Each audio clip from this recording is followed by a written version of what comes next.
Jai Hind students, welcome to my YouTube channel. Students, discipline is the bridge between goals and accomplishment. With discipline, you can easily turn your goals into accomplishments. That one thing that you need to have, despite all the other traits, is your discipline. So, students, be disciplined in your approach, and all your dreams will certainly and surely come true. With that positive note, students, let's begin today's session. Since we have completed the theoretical portion of diffraction of light, now let us concentrate on some important numericals based on diffraction, right? Let's start with the first question. A slit of width 0.15 centimeter is illuminated by light of wavelength 5 into 10 to the minus 5 centimeter, and a diffraction pattern is obtained on a screen 2.1 meter away. We are supposed to calculate the width of the central maximum. Now look students, let's write down the information which is given in the question. The width of the slit, which is considered to be small a, it's given to be 0.15 centimeter. Now first and foremost we need to convert it in SI. So it will be 0.15 into 10 to the power minus 2 meter. Wavelength of the light, it's given to be 5 into 10 to the power minus 5 centimeter. So it will be equal to 5 into 10 to the power minus 7 meter, right? And the distance of the screen from the plane of the slits is 2.1 meter. So capital D is 2.1 meter, right? We are supposed to calculate the width of the central maxima. The width of the central maxima, you are aware, it's equal to twice the width of the secondary minima or twice the width of the secondary maxima. So 2 times lambda capital D divided by small a. So let's substitute the values. So wavelength, it's given to be 5 into 10 to the power minus 7. D, it's given to be 2.1 divided by 0.15 into 10 raised to the power minus 2, right? So what we get is 10 raised to the power minus 7 multiplied by 10 raised to the power plus 2. So that will give us 10 raised to the power minus 5. And here we will be having 2 into 5 into 2.1 divided by 0.15, right? So 5 into 2 is 10. So that will give us 2.1 divided by 0.15 into 10 raised to the power minus 4. Clear students? So this will give us, actually it is equal to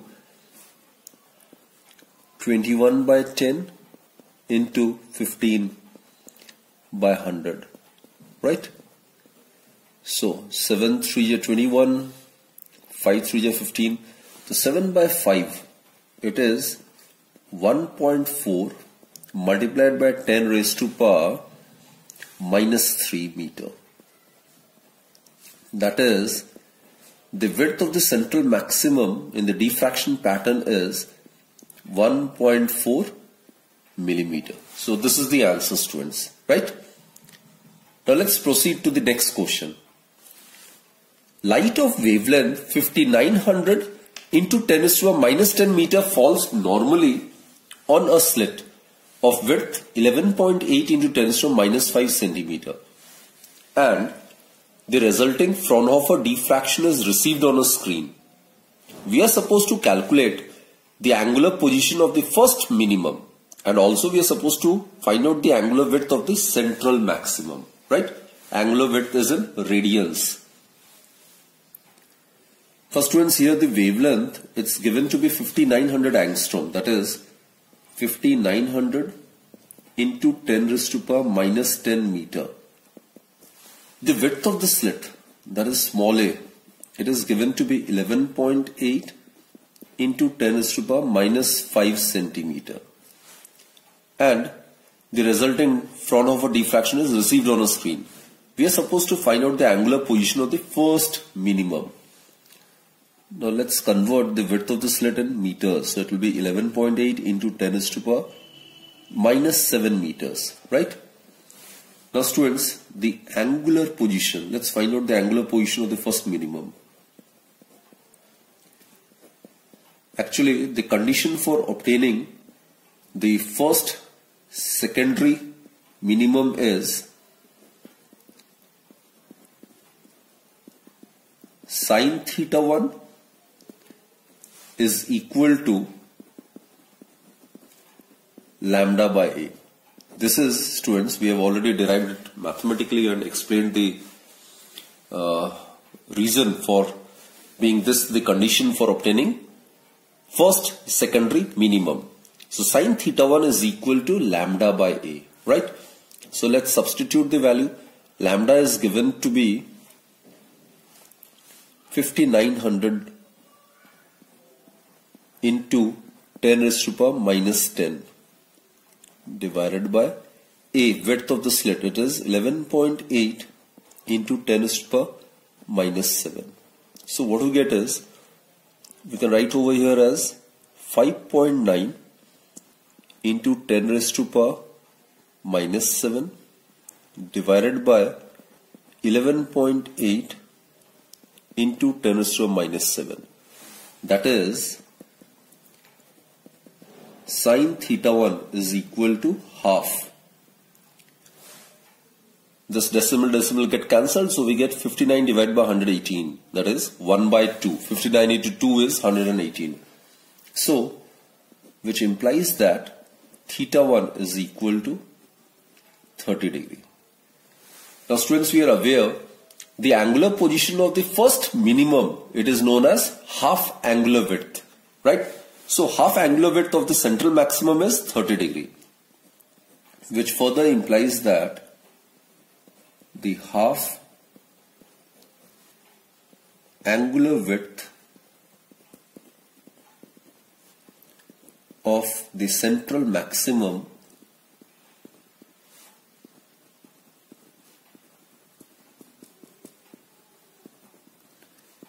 is 30 degree, which implies that here we are supposed to find out the angular width of the central maximum. Therefore, the angular width of the central maximum would be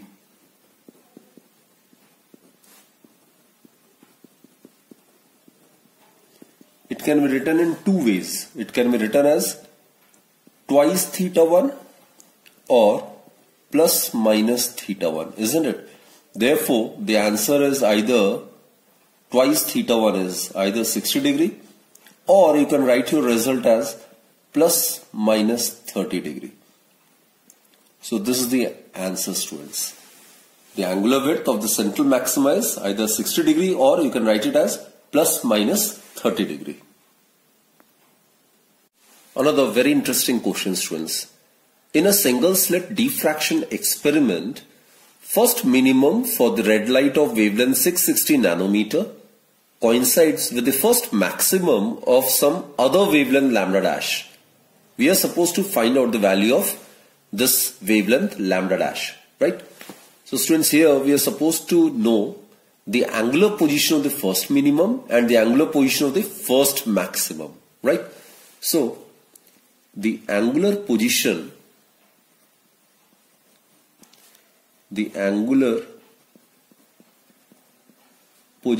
of first minimum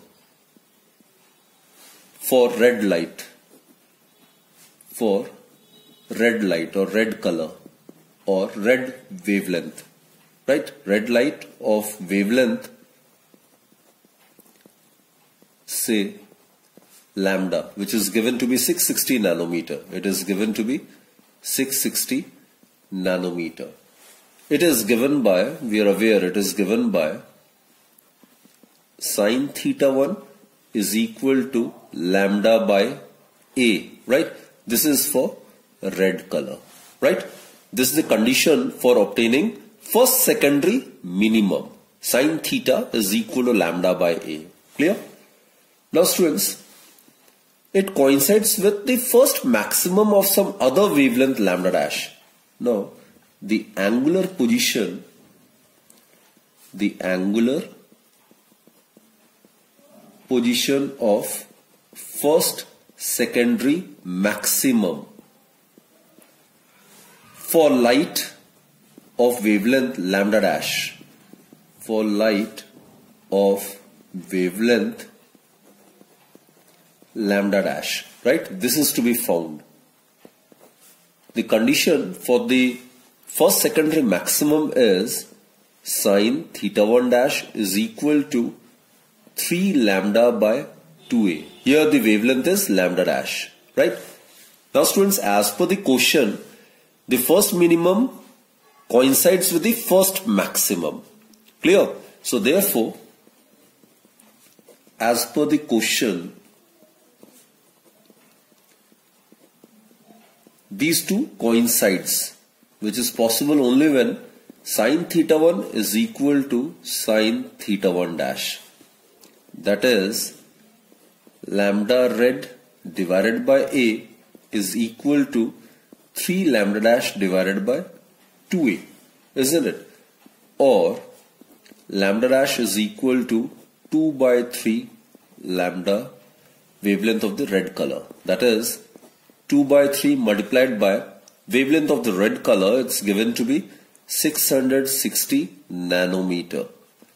So that will give us 3. It will give us 220 into 2. That will give us 440 nanometer. So this is the answer, students. So this was a very interesting question, right? Okay, this is a conceptual question basically based on theoretical considerations and theoretical facts.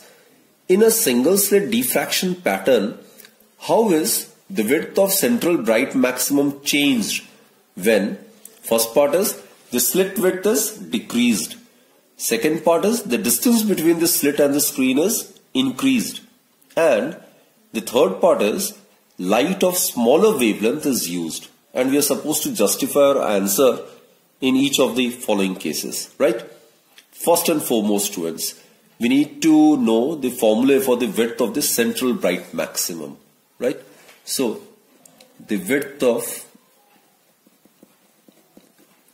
central maximum is twice the width of secondary minimum or equal to twice the width of the secondary maximum. So it is equal to twice lambda capital D divided by small a.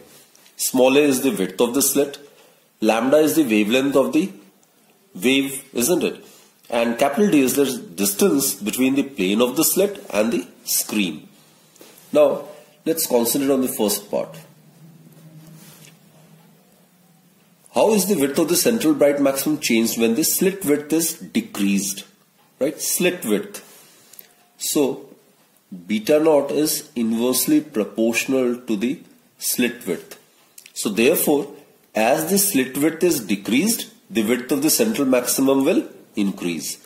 So as A is decreased,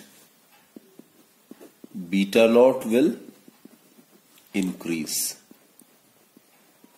So on decreasing the width of the slit, the width of the central maximum will definitely increase. Clear? It's inversely proportional to the width of the slit. Second part, students. The distance between the slit and the screen is increased. Now, the width of the central maximum is directly proportional to the distance between the plane of the slit and the screen. So definitely, as the distance capital D is increased, as the distance between the plane of the slit and the screen is increased, beta naught will also increase, because the width of the maximum, central maximum, is directly proportional to the distance between the plate of the slit and the screen. Now third, students, light of smaller wavelength is used.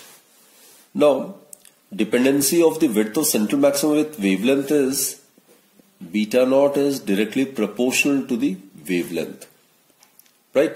So therefore, as the light of smaller wavelength is used, the width of the central maximum will decrease. So as shorter wavelength is used, the width of the central maxima will also decrease. So we can easily justify the three results using this particular formula, right? So the width of the central maximum or the width of the secondary minimum or secondary maximum, it is inversely proportional to the width of the slit, directly proportional to the distance between the plane of the slit and the screen, and is directly proportional to the wavelength of the wave used. Now let's proceed to question number 5. The angular width of central maximum in the Fraunhofer diffraction pattern of a slit is measured. The slit is illuminated by light of wavelength 6000 angstrom. Now when the slit is illuminated by light of another wavelength, then the angular width decreases by 30%. So it will remain only 70%, right? It decreases by 30%. Calculate the wavelength of this light. Right? Let's try to attempt the first part then. So in order to attempt the first part, we need to find the expression for the angular width of the central maximum. Now angular width of the central maximum is, students, you must remember, it is 2 theta 1 or plus minus theta 1, isn't it? And theta 1 represents the angular position of the first secondary minimum. So if we consider A to be the width of the slit and lambda the wavelength of the light used, then the angular width of the central maximum is given by the angular width of central maximum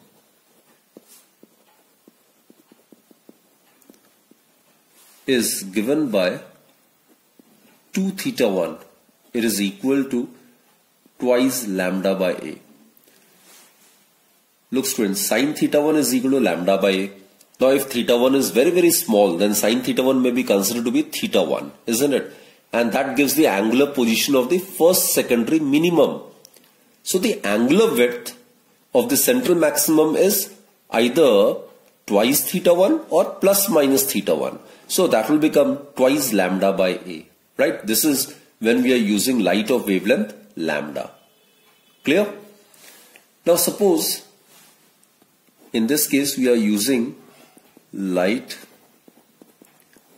of wavelength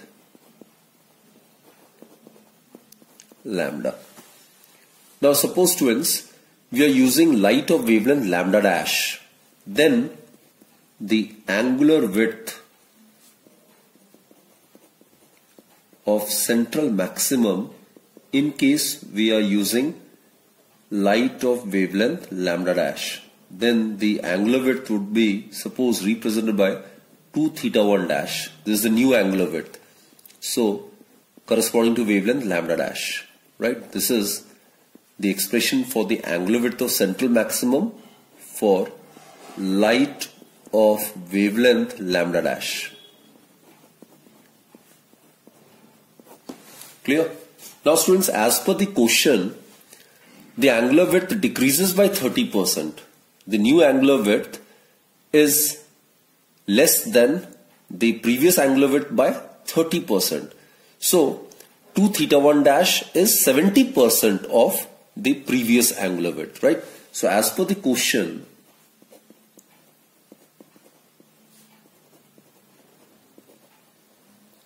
decreases by 30% means it will now be 70% of the initial central maxima. So the new angular width decreases by 30%. So it will be now 70% of the original angular width of the central maximum, right? That is, if you solve it, what we get is 2 theta 1 dash. So let's substitute the value over here. Twice lambda dash divided by A is equal to 70 by 100. It will be 0.7 multiplied by 2 theta 1. 2 theta 1 is twice lambda by A, isn't it? Which further implies that lambda dash, it would be equal to 0.7 lambda. That is 0.7 multiplied by wavelength is given to be 6000 angstrom. So that will be equal to 7642, right? So it will be 4200 angstrom. So this will be the wavelength, right? Now let's concentrate on the other part. The same decrease in the angular width. Same decrease means it decreases by 30%. So it will be 70% of the original value. So the same decrease in the angular width of the central maximum is also obtained when the original apparatus is immersed in a liquid. Find the refractive index of the liquid. Now students, this we are aware. The width, it is directly proportional to the wavelength, isn't it? And we are aware of this formula. In air, this we have done it time and again. C is equal to nu lambda. C is the velocity of the light wave in air or vacuum. Nu is the frequency, lambda is the wavelength.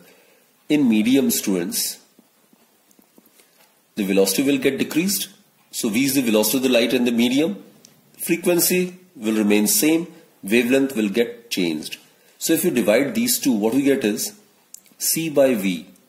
It is equal to lambda by lambda dash. And this ratio of the velocity of light in air or vacuum to the velocity of light in the medium is known as refractive index. So refractive index is lambda by lambda dash. So students, over here, what we are supposed to do is, we are supposed to find out the refractive index of the liquid, isn't it? So, lambda dash divided by lambda is equal to 1 by mu. Or, over here, mu is equal to lambda by lambda dash. So, the original wavelength is given to be 6000 angstrom. And lambda dash in angstrom is 4200 angstrom. So it is 60 by 42, right? So it will be about 10 by 7. So that will give us 1.43, approximately 1.43. So the refractive index of the liquid in which the original apparatus, when it is immersed, the angular width decreases by 30%, the refractive index of such a liquid would be 1.43, right? Now let's proceed to question number 6, students. A screen is placed 2 meters away from a narrow slit. Okay, let's write down the information. The distance between the plane of the slit and the screen is given to be 2 meters. Find the slit width if the first minimum lies 5 millimeters on either side of the central maximum. That is Y1. It is the distance of first secondary minimum from the center of the screen. It's given to be 5 millimeters. That is 5 into 10 raised to power minus 3 meter, right? And when plane waves of wavelength 5 into 10 raised to minus 1 meter are incident on the slit. So wavelength is given to be 5 into 10 raised to power minus 7 meter. We are supposed to find out the slit width. Now students, here we are supposed to know the expression for the distance of the first secondary minimum from the center of the screen, right? And the distance of the first secondary minimum from the center of the screen is lambda capital D divided by A. This is the distance of first secondary minimum. It is the distance of first secondary minimum from the center of the screen.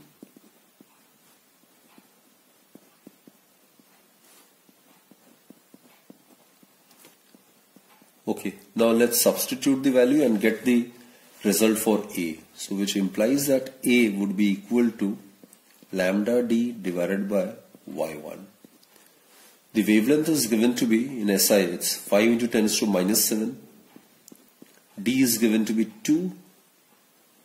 And Y1, it's given to be 5 into 10 raised to power minus 3. 5 get cancelled.